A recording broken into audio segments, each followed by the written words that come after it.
मदन जी दिलावर है राजस्थान से, पहले पूर्व मंत्री हैं राजस्थान के। तो उन्होंने तो बड़ा गजब का कि किसान बर्ड फ्लू फैला देंगे, किसानों की वजह से बर्ड फ्लू फैल रहा आंदोलन की वजह से। तो भैया इस बर्ड फ्लू की महामारी से निपटना है, इस बीमारी को फैलने से रोकना है, तो मोदी जी से निवेदन करो कि ये कानून वापस ले। क्यों इन किसानों को बेचारों को परेशान कर रहे हो? पहले ही बहुत दुखी हैं, 4 महीने से पड़े हैं, कहां पड़े हैं, कहां उनके भी घर बार होते होंगे, वो भी तो आदमी की औलाद है। किन परिस्थितियों में इस ठंड में इस गीली जमीन पर पड़े हैं वो? वो कोई महलों में नहीं रह रहे हैं, इस गीली जमीन पर रह रहे हैं। और ये व्यवस्थाएं, ये ठंडे पानी की, गर्म पानी की, नहाने की, धोने की, खुले में नहाना, ये जो व्यवस्थाएं उनके अंदर वो बैठे। सरकार को तो चाहिए कि वो किसानों के लिए तुरंत व्यवस्थाएं करें। किसान इस देश के नागरिक हैं। अगर दुश्मन देश के नागरिक भी विकट परिस्थितियों में हो, मौसम के सताए हुए हो, विपरीत परिस्थितियों में हो, तो उनकी मदद की जाती है। ये पूरी दुनिया का उसूल है। परंतु यहां तो उनको श्रद्धांजलि देने में भी 8वीं मीटिंग में जाकर के श्रद्धांजलि दी गई किसानों को, जो शहीद हो गए, 50 से ज्यादा जब शहीद हो गए, तब जाके इनको श्रद्धांजलि देने की सूझी कि इनको श्रद्धांजलि दे दी जाए। अब तो बड़ा दुखद मामला है। ये लोग देखो अब गांवों में आएंगे, ये इन्होंने बड़े, अभी ये गांवों में नहीं आ रहे हैं डर के मारे, आप लोगों में जागृति बहुत तेज है, गांवों में तेजी से जागृति हुई, तो ये डर रहे हैं कि गांव में जाते ही कहीं विरोध नहीं हो जाए। और एक गांव में विरोध हो गया, गांव में वैसे भी गरीब लोग हैं, क्यों पैसे खर्च करें बिना मतलब, और दुश्मन को पैसे क्यों दें? तो एक गांव में अगर विरोध हो गया तो दूसरे गांव में मैसेज जाएगा और सब जगह गड़बड़ हो जाएगी। इसलिए शहरों में अभी बड़ी बड़ी मुर्गियों को पकड़ रहे हैं, करोड़ों ले रहे हैं उनसे।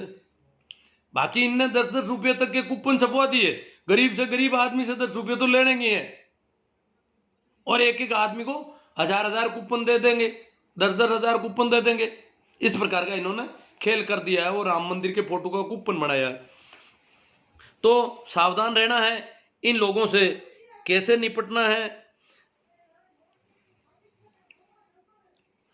इनको यही कहना है आ जाए तो कि साहब जो भी चंदा लेने आए उनसे कहना हम भी राम मंदिर के पक्ष में। हालांकि हम जो राम नाम की बात कर रहे हैं वो राम नाम संतों का राम नाम है, अंधविश्वास और पाखंड के विरोध में राम नाम था। और रामचरितमानस का जो अभियान चला तुलसी के नेतृत्व में, वो चला पाखंड और कर्मकांड को पुनर्स्थापित करने के लिए। संतों ने पाखंड और अंधविश्वास की जगह, मूर्ति पूजा की जगह, मंदिर और कर्मकांडों की जगह राम नाम स्मरण का मंत्र दिया कि राम नाम करो, राम राम की माला फेरो और अपनी चेतना के स्तर को बढ़ाओ। राम नाम के जरिए एक साधना की विधि दी उन्होंने, तो राम नाम की विधि थी, और इन्होंने रामचंद्र नाम की एक नायक हीरो, जिस पुस्तक का हीरो है रामचंद्र, उसको छपवाया और फिर बंटवाया इसको तेजी से कि यह राम की किताब है।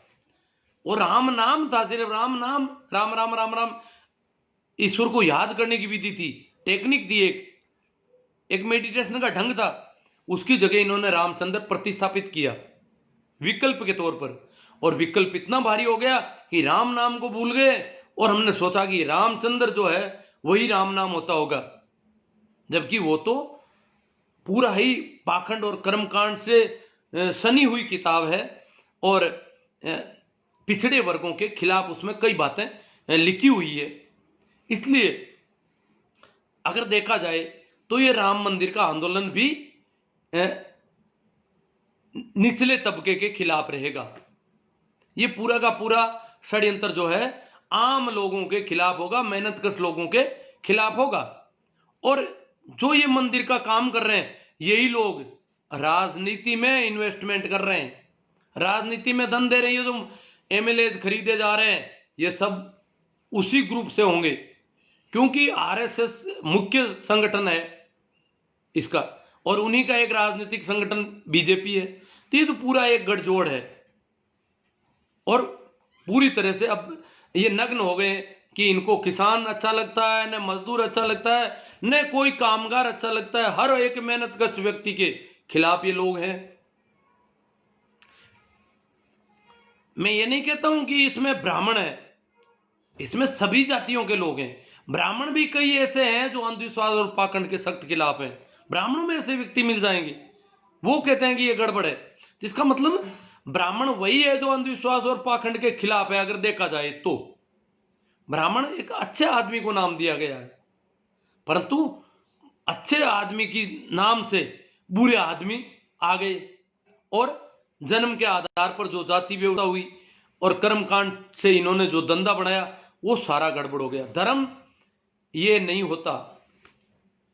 धर्म न तो जातियों को मानता है, न संप्रदायों को मानता है, न ऊंच नीच को मानता है, और शोषण के तो सख्त खिलाफ होता है, चोरी के सख्त खिलाफ होता है। धर्म सत्य की यात्रा है।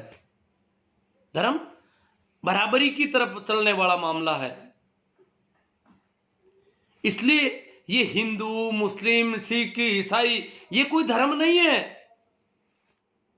ये जो संप्रदाय है इनका धर्मों से कोई लेना देना नहीं है। धार्मिक व्यक्ति होता है, कभी कोई कबीर, कभी कोई बुद्ध, कभी कोई महावीर, कभी कोई कृष्ण, कभी कोई मोहम्मद, कभी कोई जीसस। कोई व्यक्ति होता है धार्मिक, ये धर्म नहीं होते। महावीर के पीछे जैन धर्म बनता है, उसका महावीर से क्या लेना देना। बुद्ध के पीछे बौद्ध धर्म बनता है, उसका बुद्ध से क्या लेना देना। उन्होंने जो बातें कही, उन्होंने अपनी चेतना के स्तर को बढ़ाया। वैसा अगर कोई चेतना के स्तर को बढ़ाता है तो वो धार्मिक व्यक्ति है। कबीर के पीछे कबीर पंथ चलता है, दादू के पीछे दादू पंथ चलता है। ये एक पंथ, जैसे कबीर तो पंथ के खिलाफ थे। कबीर कहते हैं पका पकी के पेकने, अरे सब जगह भया बुलाना। पूरा जगत जो है पक्षपात में भूला हुआ भटक रहा है। पूरा जगत, पूरे जगत को कह दिया उन्होंने, पका पकी के पेकने सब जगह भया बुलाना, अरे निरपक हो ये हरि भजे वो कोई साध सयाना।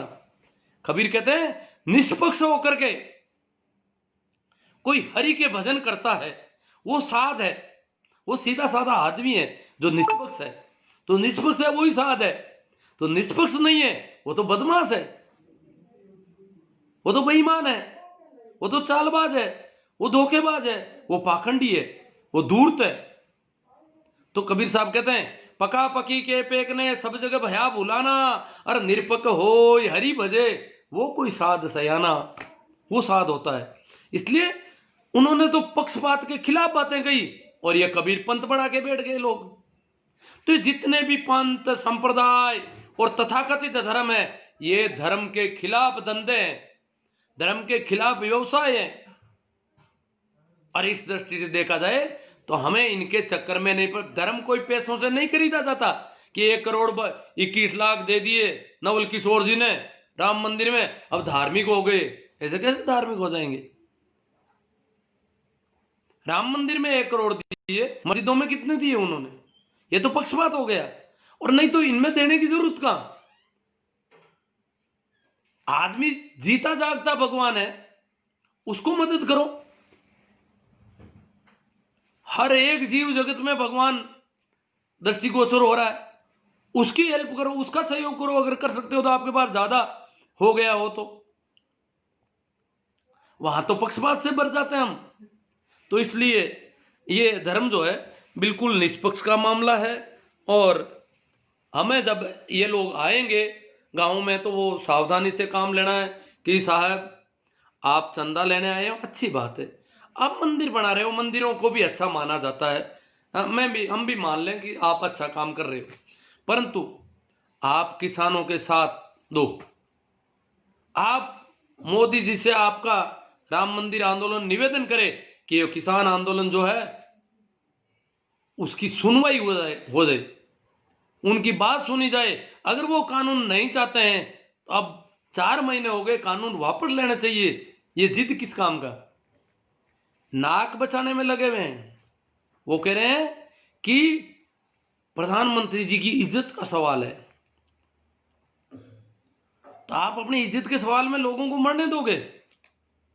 इसलिए मंत्री जी कह रहे हैं कोर्ट में चले जाओ किसान, ताकि कोर्ट अगर कह देगा कि भाई ये कानून नहीं लागू करने तो हम नहीं करेंगे, तो मतलब हम वापस नहीं लेंगे, हम वापस लेंगे तो हमारी इज्जत चली जाएगी और लोग कल कोई मांग करने लगेंगे और हमारे ऊपर सवाल खड़ा हो जाएगा कि ये मनमानी करने वाले लोग हैं।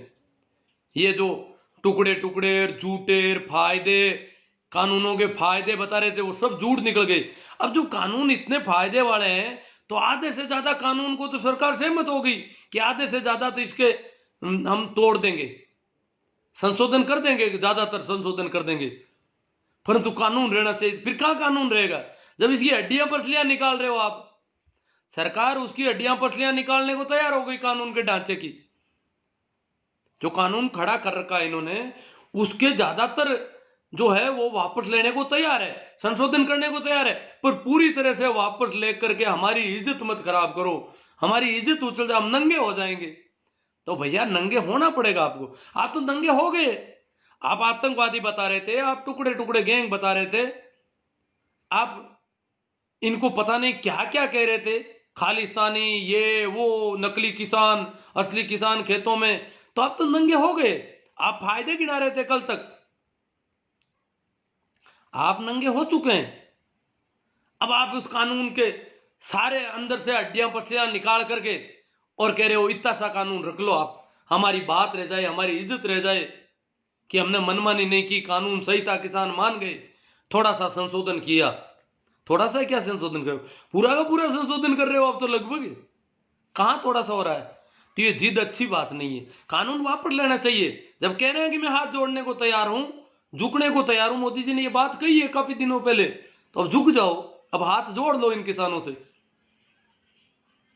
कुछ अंधभक्त कह रहे हैं किसान अन्नदाता नहीं है, अन्न उत्पादक है। हम माना कि अन्नदाता नहीं है, देता नहीं है फ्री में, किसी को पैदा कर रहा है, उत्पादक है, मत कहो अन्नदाता, कोई बात नहीं, परंतु किसान यहां का नागरिक तो होगा, उसको संवैधानिक हक तो होगा अपना विरोध प्रदर्शन करने का। उसके बिजनेस को, उसकी खेती को जो नुकसान होने का उसको डर हो गया है, जिसके लिए वो मरने मारने को तैयार, मर रहा है, मार तो नहीं रहा है, मर रहा है बेचारा, तो उसकी सुनवाई होनी चाहिए। अब ये कब होगी? बड़ी विचित्र स्थिति है। तरह तरह के कई इन्होंने अनछट बातें किसानों के संबंध में आज भी चल रही है। कुछ लोग कह रहे हैं पूंजीपति इस देश की रीढ़ है, तो हम भी कह रहे हैं पूंजीपति रीढ़ है। ये जो विकास देखा जा रहा है उद्योग धंधों का, ये जो व्यापार, ये जो इतनी चीजें, ये फोन एक गरीब किसान चाइना से जाकर के नहीं ले आता, ये एनक किसान से नहीं बनती, मजदूर से भी नहीं बनती आसानी से, क्योंकि उसके पास इतना तामझाम नहीं होता। इसके लिए भी काफी लेंस वगैरह, ये सारे जो छोटे छोटे उपकरण है उनको बनाने के लिए काफी उद्योग लगाना पड़ता है, वो उद्योग पूंजीपति लगाता है। तो हमारे देश में मिश्रित अर्थव्यवस्था है, पूंजीपति को भी इस अर्थव्यवस्था के विकास में अहम भूमिका रखी है। हमारे देश के जो सिस्टम है, इकोनॉमी है, उसमें ये मिश्रित अर्थव्यवस्था को अपनाया गया। तो पूंजीपति को हमने आगे रखा। क्यों आगे रखा? कि देश को विकसित देशों की श्रेणी में ले जाना है, और पूंजीपति के बिना विकसित देशों की श्रेणी में नहीं जा सकते। उद्योग धंधे जरूरी है, उद्योग धंधों से रोजगार मिलता है, हम भी मानते हैं उद्योग धंधों से रोजगार मिलता है, पूंजीपतियों से विकास को हेल्प मिलती है। सब कुछ जो भी विकास हम देख रहे हैं वो अच्छी पूंजी वाले लोग ही कर पाते हैं। बाकी कम पूंजी वाले तो श्रम कर सकते हैं, मेहनत कर सकते हैं, शोषण करवा सकते हैं अपना जितना हो सके। बाकी ऐसा विकास गरीबों के बूते में नहीं है, ये इन धनपतियों के बूते में मानते हैं हम भी टाटा के साथ हैं, हम बिरला के साथ होंगे, हम अडानी के साथ होंगे, अंबानी के साथ होंगे, परंतु हम ये भी जानते हैं कि धीरू भाई अंबानी बहुत गरीब आदमी था, कहते हैं लेबर क्लास में था, मजदूरी करता था, और आज भारत का सबसे बड़ा उद्योगपति घराना हो गया वो। ये क्या किया? ऐसे कैसे धन इकट्ठा करने का ये क्या सिस्टम है? दुनिया भर में जितने भी पूंजीपति है, जितने भी धनेडे लोग हैं, उनका सिस्टम है कि एक भी विकसित देश का पूंजीपति इस प्रकार बुरी तरह से हड़पने का काम नहीं करता। उल्टा अपनी पूंजी का बहुत बहाव करता है आम लोगों के सहयोग में। यहां पर आम लोगों का केवल शोषण होता है। दुनिया के लोग अचरज कर रहे हैं कि भारत के पूंजीपति बड़े निष्ठुर हैं, हड़पने में लगे रहते हैं, शोषण ही शोषण करते हैं, धन का अंबार लगा देते हैं, परंतु कभी सहयोग के, भलाई के काम, ढंग के काम कभी नहीं करते। जो जनता से सरोकार रखने वाले काम है, जो आम जन को सहयोग देने, उनको ऊंचा उठाने के काम है, उसमें इनका इन्वेस्टमेंट बिल्कुल नहीं है, इनका कोई हिस्सा नहीं है। ये कैसे पूंजीपति है इस देश के पूंजीपति? आपकी जानकारी के लिए बता दूं कि दुनिया में सबसे ज्यादा कंजूस पूंजीपति भारत का पूंजीपति है। भारत का पूंजीपति कभी वेलफेयर के काम नहीं करता, थोड़ा दिखावा करता। हम सोचते हैं ये तो बहुत दान पुण्य कर रहे हैं, वो कर रहे हैं, वो मंदिरों मस्जिदों में उधर देता होगा। सोशल वेलफेयर, जो जनता की सहायता के जो काम होने चाहिए, वो यहाँ का पूंजीपति नहीं करता। और धन में से यहाँ के पूंजीपति का धन, ऐसी कंडीशन है कि अनेक पूंजीपतियों का धन प्रति वर्ष दुगुना तिगुना होता है, प्रति वर्ष दुगुना तिगुना 10 गुना यहां तक बढ़ रहा है। बहुत बड़ा धन है, उसको दुगुना करने में कितने वर्ष लगने चाहिए, पर वो नहीं हो रहा है, वो तो 1 साल में ही दुगुना। इतना बड़ा धन है, उसको 1 साल में दुगुना कर देना कोई छोटी बात नहीं है। छोटा धन होता है तब तो ये 100 गुना बढ़ाते हैं 1 साल में, 1000 गुना तक बढ़ा देते हैं। पर बहुत बड़ी संपत्ति को भी अगर ये दुगुना बढ़ा देते हैं 1 साल में, तो ये बड़ी सोचने वाली बात है। यहां का पूंजीपति अड़ोस पड़ोस के गरीबों को देखता है और वो सोचता है मैं गरीब नहीं हो जाऊं, इसलिए यहां का पूंजीपति सबसे कंजूस पूंजीपति है दुनिया का। उसको तो यही डर है मैं वापस सड़क पर नहीं आ जाऊं कहीं, क्यों? पास में गरीबों को देख रहा है। बाकी इस प्रकार की कंजूसी विकसित देशों में नहीं पाई जाती। वहां लोग पैसे खर्च करने के मामले में इतने कंजूस नहीं है जितने यहां के लोग हैं। कारण कि यहां बहुत ज्यादा गरीबी देखी जाती है, अड़ोस पड़ोस में भिखमंगे दिखते हैं चारों ओर, तो उसको डर लगता है कहीं मैं ऐसा नहीं हो जाऊं। वहां तो ऐसा कोई दिख नहीं रहा है, वो सोचते कम थोड़ी पड़ते, किसी के पास कम नहीं है तो मेरे पास कम कैसे पड़ेगा धन। यहां तो इतना बड़े बड़े पूंजीपति हैं, दुनिया के बड़े पूंजीपतियों में भारत के बहुत सारे पूंजीपति हैं, और वो भी ये डर लग रहता है उनको कि मैं गरीब हो जाऊंगा। और वहां सामान्य आदमी को डर नहीं रहता कि मैं गरीब हो जाऊं, क्योंकि वहां गरीब कोई दिख नहीं रहा है। तो यहां जो गरीब दिख रहे हैं, इसकी वजह से यहां का पूंजीपति दिनों दिन कंजूस होता रहता है, कभी वो वेलफेयर के काम नहीं करता। तो इनको कौन सद्बुद्धि देगी तुम वेलफेयर? कह रहे हैं टैक्स देते हैं हम, हमारा टैक्स खाते हैं किसान, हमारे टैक्स से पनप रहे हैं किसान। अरे भैया, शोषण कितना कर रहे हो तुम? कैसे टैक्स देते हो, कैसे टैक्स चोरी करते हो, ये सारी बातें भी हम रोज देखते हैं। तुम उत्पादन कहीं करते हो, नए उद्योग को टैक्स फ्री करवाने के नाम पे नया उद्योग लगाते हो। सारा उत्पादन जो पुरानी इकाइयों से हो रहा है, जो उनकी पहले वाली इकाइयों से उत्पादन हो रहा है, वो सारा का सारा उत्पादन नई इकाई से बताया जाता है, और जनता से उसके लिए 10 साल की छूट लेते हैं। टैक्स फ्री रखी जाए हमारी इकाई, हम यहाँ उद्योग धंधा स्थापित करेंगे या रोजगार देंगे, इसलिए टैक्स फ्री रखी जाए। और जहां भी उत्पादन दूसरी जगह से हो रहा, वो सारा यहाँ का उत्पादन बता दिया जाता है। ये क्या कर, कितनी बेईमानियां यहाँ होती है। बेईमानी से भरा हुआ सिस्टम है यहाँ का उद्योगों का, अगर देखा जाए तो काफी बातें हो गई होगी शायद मेरे हिसाब से। तो मेरे कहने का मतलब है हम पूंजीपतियों के खिलाफ नहीं है, हम राजी हैं पूंजीपतियों, उनको पनपाओ, परंतु किसान आशंकित है, किसान डरा हुआ है कि उसकी जमीन चली जाएगी, और निश्चित तौर से चली जाएगी। जो कानूनों को किसानों के विशेषज्ञों ने जो देखा है, उनमें साफ दिख रहा है कि मंडियां अगर खत्म होगी, मंडियां खत्म होगी। जब बिना टैक्स के बाहर खरीदा जा सकता है तो मंडियों में कौन आएगा? मंडियों का व्यापार ठप हो जाएगा, तय है, ये ज्यादा दिन नहीं चलने वाला। शुरुआत में हो सकता है कि किसानों को कोई फायदा भी मिल जाएगा कहीं, परंतु आखिर किसान जिस सिस्टम से ठीक हो रहा था, वो सारा सिस्टम तोड़ा जा रहा है। तो बाकी वाले किसानों को तो पता ही नहीं यार, गरीबी भी है, किसान खुद कमजोर है उसको पता ही नहीं।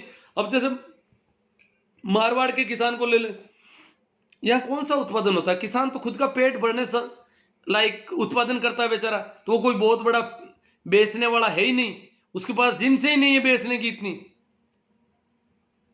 जो किसान अच्छे उत्पादन करते हैं उनको पता चल गया कि ये मामला हमारे साथ गड़बड़ घोटाले का होने वाला है। तो काफ़ी बातें हो गई शायद, अब मैं आपके जो कमेंट आए हैं उन पे थोड़ी चर्चा कर लूँ। शेयर तो आप कर रहे हैं शायद, शेयर करते रहना, इसमें पीछे नहीं होना है।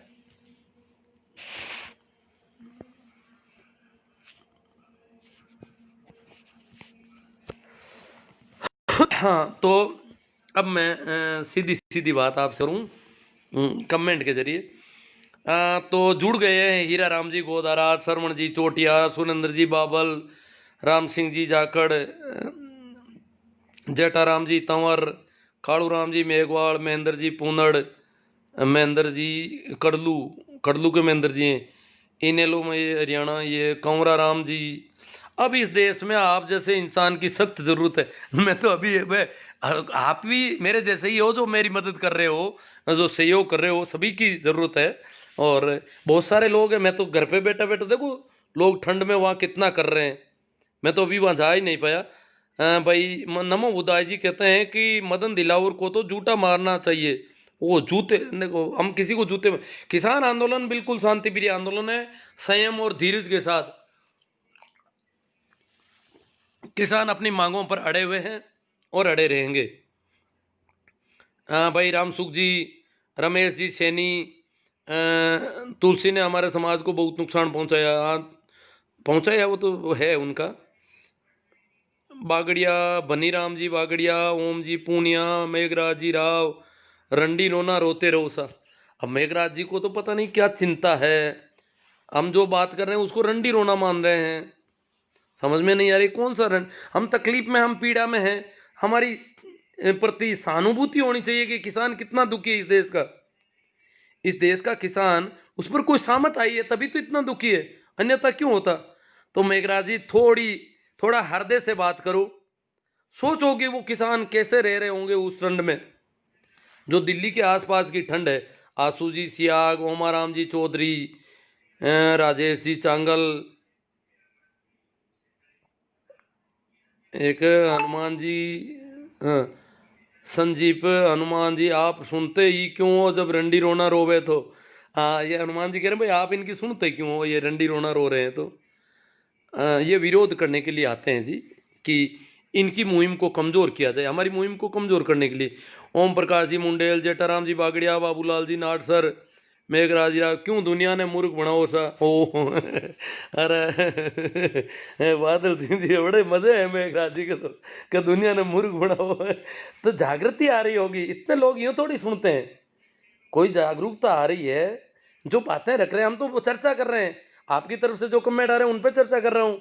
अब मेघराज जी ने मेरे ऊपर आरोप लगाया कि मूर्ख बना रहा हूँ मैं दुनिया को, तो मुझे भी इस पर विचार करना पड़ेगा मैं कैसे मूर्ख बना रहा हूँ और किस किस को बनाया दुनिया में। अभी इन्होंने आइडेंटिफाई नहीं किया कौन बनाया मेरे से मूर्ख। अब जो मेरी हाँ बढ़ रहे हैं वो मूर्ख बन गए नहीं, वो उनको खुद के विचार से, उनके चिंतन में जब उनको बात लगी कि ये ठीक है, तब वो मेरी हाँ भर रहे हैं। कोई वो मेरे कहने से नहीं, मैं कोई दबाव तो किसी पे बना ही नहीं रहा हूँ, मैं तो सीधी सीधी बात रख रहा हूँ, तो हाँ भरने की कहाँ जरूरत है। मैं आग्रह नहीं कर रहा हूँ, कोई मेरा दुराग्रह नहीं है कि मैं कहूँ वही बात मानी जाए, तो मैं कैसे मूर्ख बना रहा हूँ। बादल सिंह जी गुडसर, ML लोहिया, सबसे बड़े आप मूर्ख हो जो सुन रहे हो, हाँ इनको कह रहे मेघराज। आज नागौर के सभी अच्छे अच्छे भामाशाहों ने करीब, अब पता नहीं ये कितने हैं, 50 करोड़ रुपये हो गए शायद, मैं ठीक से नहीं ये तो 50 लाख की है, चलो 50 लाख रुपये की राशि राम मंदिर निर्माण में के लिए दी है। अरे आप रंडी रोता वो नागौर शहर में दी, गाँव में नहीं आ रहे ना, मेरे गांव में तो शायद अभी नहीं आए, मुझे नहीं लगता।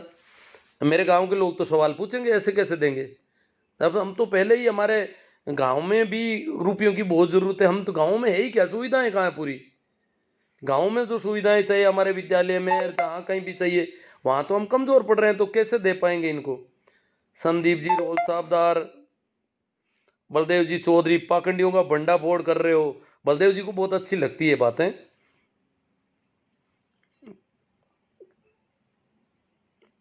हाँ, इनोले में हरियाणा इन्हें लोग के हैं, वो कह रहे तू घना समझदार है भाई, तुम ना बनियो मूर्ख। हाँ, जेठाराम जी बागड़ा, जय हो। पंथ संप्रदाय मानवता को बांटता है, सीधा सरल होना ही सच्चा धार्मिक होना है।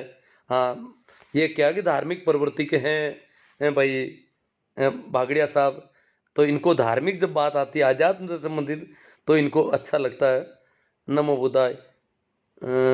उनको अब वो मेघराज जी को कुछ लोग कह रहे हैं, तो अब है दीपक जी कुमावत, बी हेल लोहिया, बेबाग आवाज़, Hamid Khan wonderful outstanding, Om Prakash ji Chaudhary choice में पूरा कर देंगे, एस के चौधरी जय किसान जय जवान, हिटलर साई लोहिया जी, हक की आवाज़ गुड सर जी, राम सुखबीर पांचोड़ी, जेठाराम जी, किसान आंदोलन के समर्थक ही असली धार्मिक है, कट्टरपंथ लकीर पीटना मात्र है अंधाता की यह दशा पूंजीवाद के कारण ही है।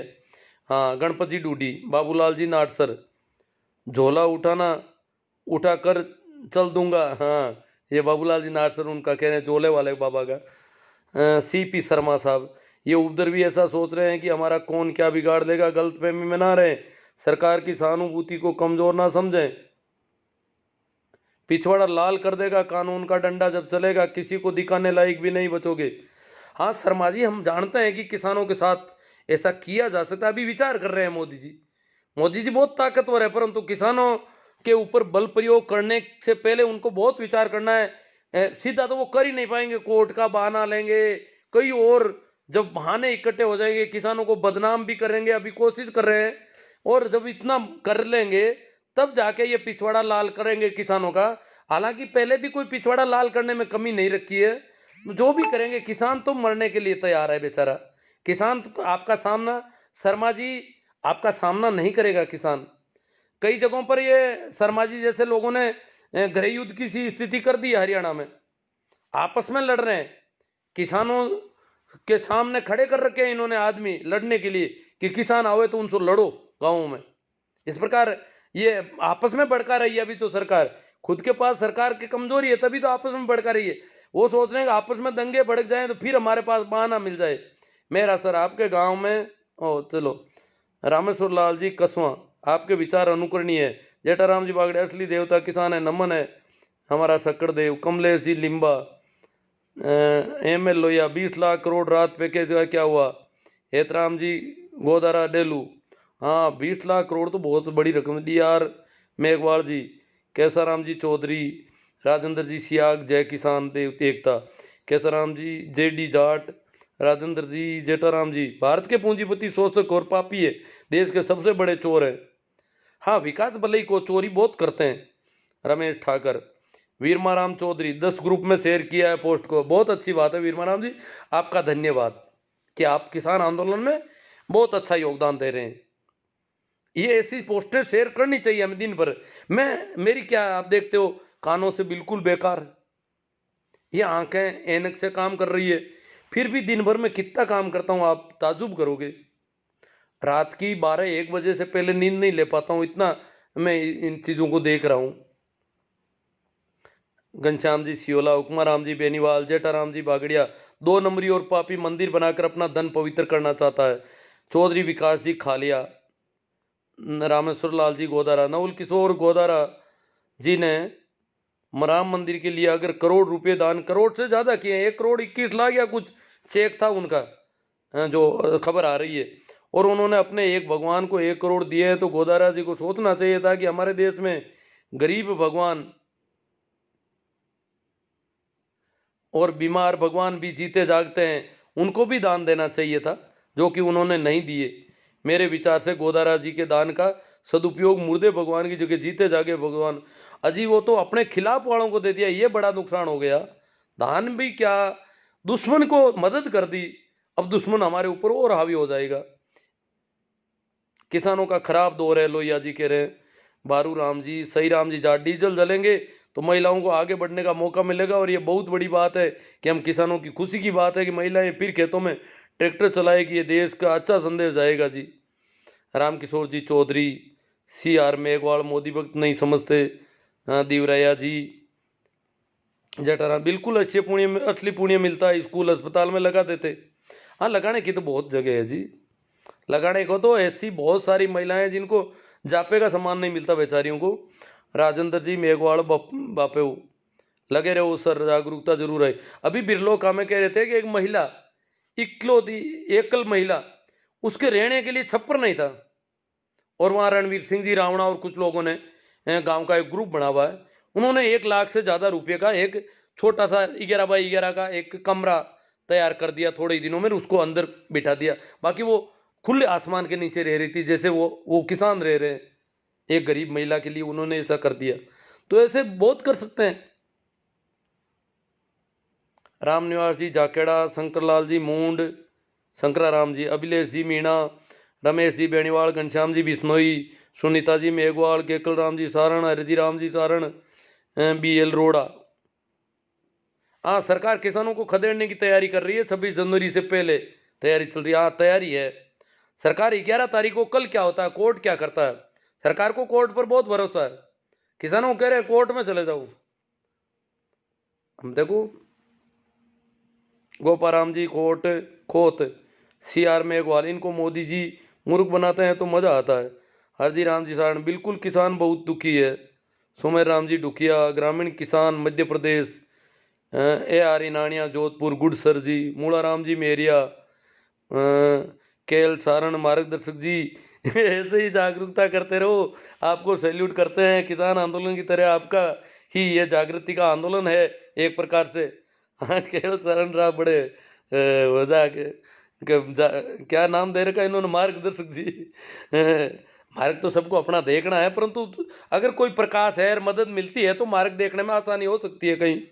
तो ठीक है, आपको आसानी लग रही है कि अपने मार्ग में कुछ आसानी रहेगी मेरी बातों से, अच्छी बात है। रमेश जी बेनीवाल, दिनेश जी डिटेल, आपके जन जागृति अभियान के हम कायल हैं। दिनेश जी डिटेल कह रहे हैं हम तो कायल हैं, आप जो इतना कर रहे हो। हाँ, तो तभी मैं कर पा रहा हूँ, जब आप लोग इतना सुन रहे हो तभी मैं कर पा रहा हूँ। धीरू डोलिया रोहिणा, किसान हूँ, किसान का दर्द किसान ही समझ सकते हैं। अंधभक्त लोग तो बलात्कारियों को भी समर्थन करते हैं, किसानों का नहीं। हाँ देखो, बलात्कारियों के पक्ष में रैलियां निकाली लोगों ने, इस देश में ये हालत है। सरपंच सिराधन, किसान जब तक परेशान रहेगा देश में तूफान रहेगा, किसान आंदोलन। वैनाराम जी तंवर, लूणाराम जी गोदारा, सरपंच सिराधन, जब तक बंद ना होगा गुफाओं का कोना कोना तब तक बंद नहीं होगा अंधभक्तों का पैदा होना। गुफाओं से पैदा होते हैं क्या अंधभक्त? रमेश जी बेनीवाल, DR मेघवाल, रमेश जी बेनीवाल, बागड़िया भाटी, नहीं भागीरथ जी भाटी, हमारा मार्गदर्शन करने के लिए धन्यवाद, ये कह रहे हैं तूफान रहेगा। रमेश जी बेनीवाल, रमेश जी नैना राम जी, पीरा राम जी पालड़िया, 7 साल पहले ब्राह्मण हर साल एक पीपा धान लेते लाटा में आते, मैंने 7 साल से पीपा बाजरी देनी बंद कर दी, वो आपकी मौज है। रमेश जी बेनीवाल, धीरू राम जी कड़ेला, रमेश जी बेनीवाल, भाई लक्ष्मण जी जाट, बिल्कुल सही कहा आपने इनानिया जी। हाँ, कोई बात जो थी वहाँ पे बोले हैं ये, अब कमेंट में अब देख रहा हूँ। अब है जैन जेठवाल, उमाराम जी खोजा, तनसुख जी खुड़ीवाल, खरी खरी, इनको खरी लग रही है। हरिराम जी पंवार, गुजर साहब, बीरेंद्र जी सिंह जी गुर्जर है। झूठ मत बोलो, कुछ शर्म करो। मैं झूठ लग रहा हूँ इनको, तो अच्छी बात है। तो आप सत्य का पता करो, आखिर सत्य है क्या? सत्य सिर्फ मोदी जी कहते हैं वही है क्या? वो तो झूठ बोलते नहीं, उनको मन की बात में फायदे बता रहे हैं वो अभी। रमेश बेनीवाल, कमलेश जी निम्बड़, अनुकरणीय